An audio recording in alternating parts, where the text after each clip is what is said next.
Hey Mary, thanks so much for your interest in this reading. We're going to be talking about your big six in this mini reading for the next 15 minutes. I like to start with the ascendant because that is how you experience new things, how people experience you. In the sign of Aries, that makes you more of a direct energy.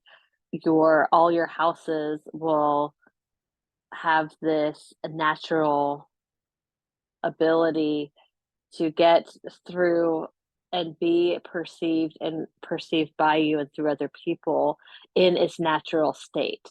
So it has less time that you have to spend or less energy that you have to spend filtering it through this consciousness. You have this clear, direct energy, and that is the power of Aries to be almost, seen as impulsive, yes, but really direct and straightforward and getting to the point of things, really getting to the heart of the matter quickly. And I think that has a lot to speak for that it sets the motion for all the houses to be in their natural rulership. So you don't have to muddy through a lot of different psyches. And that makes you just a natural ability to get things moving faster. You're able to think about something and put it into motion without a lot of hesitation because you don't have to go through these different fact checks in your mind about am I perceiving this correctly? You can trust more that you are perceiving things right because you just naturally know that you're in this alignment by having Aries as your ascendant. And then people perceive that from you. They feel like they can see that you're self assured and confident, even if you're not completely sure how A, B, and C is going to look. You're so confident in A, you've perceived it very clearly that you're able to get it going and get that group or one on one or new situation to really co sign on you because you carry yourself with this sense of, I know what I'm doing. And I think that speaks for your Capricorn MC as well. I know we're not really discussing that, but they work together in that way. You have this air of confidence and authority about you that really works in your favor. So moving on to your sun and moon, it's just very clear to me looking at your chart that you have a very heavy quadrant four dominant chart. So where other people have, you know, planets everywhere or in one half of the chart, yours are very much concentrated energy in quadrant four. And with your sun and moon there, it just lets me know that you're very ambitious, but it's not just the wind in your sails today kind of ambition. It's like, no, I have these really long-term goals that I would like to see come to life and achieve. So it gives you the Aries energy of getting things started, but it gives you that Capricorn longevity of seeing it through and really becoming the master of your trade, whatever that is. And you're just not afraid of hard work. And there's not really a timeline on it. You want to see yourself get there, but it doesn't have to be tomorrow. You have more respect for things that take a while to achieve. And this is more speaking to your Capricorn moon. Usually I would go to the sun first, but with this quadrant being so heavy, it almost blends all this energy together to me as a person who has long-term success goals of mastering something, but also then with that 11th house full in a way that's going to better serve humanity at large or has like a spiritual tone because of that Pisces energy. You want to reach a lot of people and you want to be around people that have like-minded interests as you.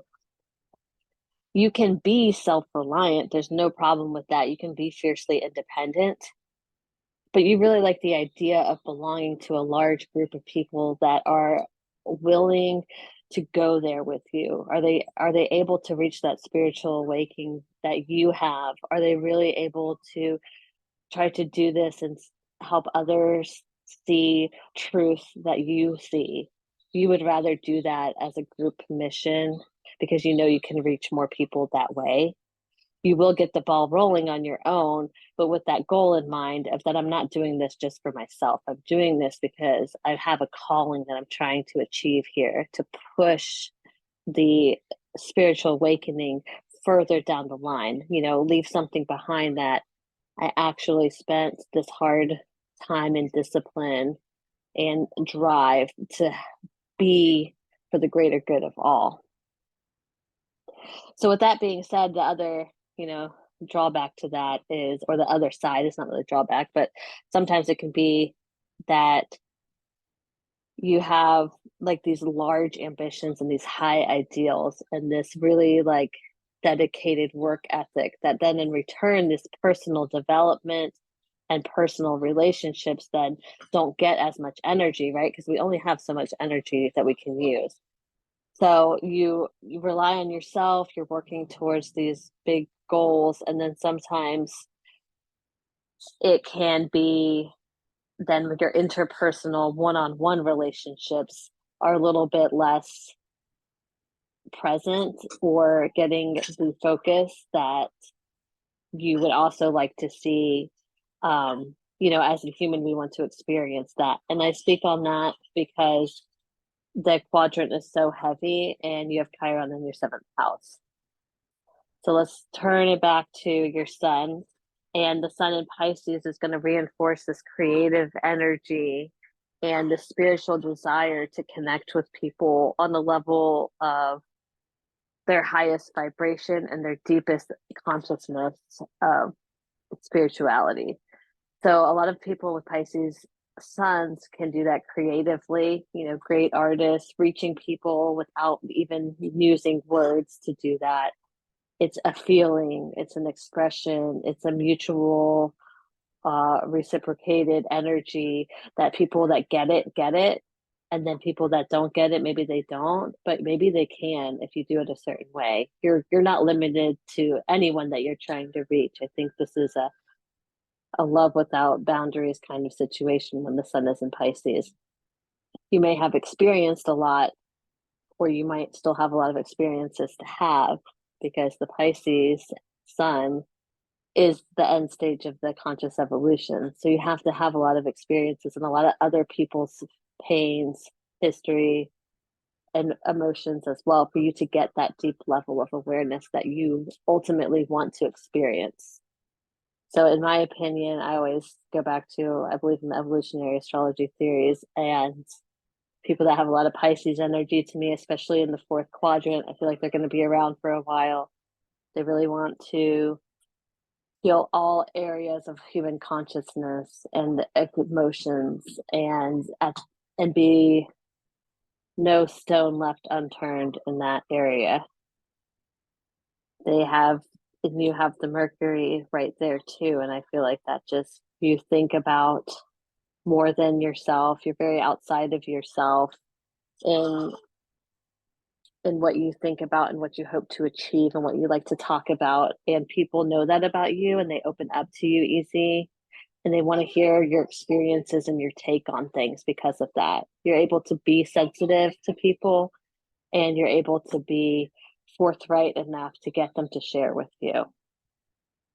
With the Capricorn moon, there is a tendency to isolate with that position, especially at the top of the chart. So you're seen as somebody who can be considered an expert on something or an authority figure. And sometimes that makes people in personal life challenging for you, because they don't know if you have that gentle side, because they see you as somebody who is not afraid to be alone and who's not afraid to keep working hard when everyone else has given up. And that can be intimidating. And there could be a lot of responsibility that's not something that you had asked for, but that is there in that experience. But I think that speaks to the Pisces sun too. You don't mind having inverse roles in relationships of parent child, or workplaces of taking on more than you're supposed to, because you kind of want to test all areas of boundaries with experience. So sometimes there's harder lessons there and human experiences to go through to gain that kind of wisdom. So it kind of works together to make you someone of substance and experience. But sometimes it can be lonely in that. And I think that brings me right into the Venus Capricorn too, because they're so close, right? They're conjunct. They're in the 10th house of career, and they're in the cool expression of Capricorn.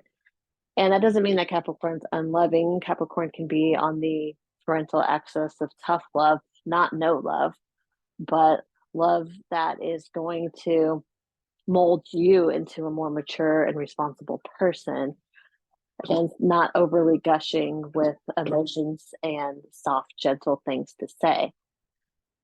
So in love, I feel like you can be attracted to people who have like this authoritarian vibe, or like they're a loner, or somebody that doesn't need you. And you look to people who are high achieving themselves and really ambitious, that have this drive about them, that they're not just going to loaf around on the couch all day. They're somebody, and they're going to be somebody, and they're going to do something. But they have a good head on their shoulders, and you appreciate their opinion and their take on things. Maybe they're somebody that helps you build in your own career or your own public image, and you admire them for that. Then in return, they can count on your stability and your loyalty in your relationship with them. So the challenge there then is to be emotionally vulnerable enough with somebody who you want to be romantically with, so that they can really see that you do value that one-on-one romantic nature. And it's not that you're just um, a publicly bleeding heart humanitarian for the world at large, that you actually do still want that one-on-one relationship too, that you do have time to fit them into that. And although you're highly ambitious and your love interest probably is too, that together you can still create a safe place for that's special just to the two of you. And then with Mars and Pisces in the 12th house, it makes me think that you're just very creative, and you have this very like duality here of somebody who can be direct but also gentle, with that Aries leading the experience for you and leading your interactions with new people. And that whole first house with the Aryan energy, I feel like you can be very daring and living in the moment and taking it for what it is, and going to places that other people would be afraid to go. But like you can also do that with your emotional depth too. You have that Mars Piscean energy, that where you have the Aries energy of being fearless in reality to do things, the Mars energy in Pisces is fearless to the unknown spiritual levels and creative outlets. So it's the softer side, but it's equally ambitious there. So it's just two different directions of energy with that Martian drive of action. So it's like you can't help but to be actively a daydreaming romantic, and actively trying to seize the real day of reality. I think that's what really makes your fourth quadrant strong, is you're gonna do things, and there's a lot of potential there to really make dreams come true, because you have both sides that have hot ambition and drive. And that 12th house is pretty large, and I think that that gives you this spiritual edge. But also, we know Mars in the 12th house can be emotional outbursts. It can be suppressed authority, not sure how to release unpleasant feelings. And with Pisces so strong, I feel like you have a lot of feelings, and it's hard to get them all out in the way that your Aries ascendant and your Capricorn moon would like you to. So there's this emotional outburst tendency, because everything else is so clear, direct, and logical, that it's like, gosh, I don't really know how to sit with this discomfort feeling and what to do about it, because all of my other ways of experiencing is not feeling this way and doesn't have all of these deep feelings. So trying to get to the place where you can not blow up or be pushed over and feeling like a martyr, not having to wait until you're in a position where you've sacrificed so much and been overused and you haven't stood up for that, is important to you. Because I think initially, if someone's doing you wrong, your Aries rising is going to cut them off right away. But when the Mars is in Pisces in the 12th house, it's people who you value their authority over you. And you've let them get close to you, or you've given them something in your relationship that you've let them keep taking from you, and your spiritual energy and your healing efforts, and they take and take and take. And then it's like, gosh, oh, I'm running on empty. Why? Oh, and then blow up because you've been taken advantage of and you didn't catch it right away.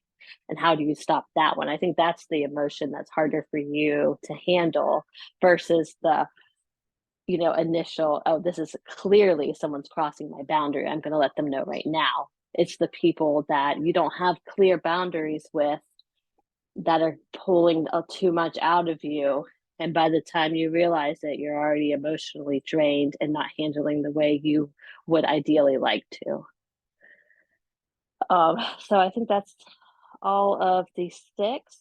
And I think that is time for us. But I enjoy reading your chart. I hope that resonates with you. Let me know what you think, or if you have any questions, I am happy to go over anything again or clear up anything for you. Thanks so much.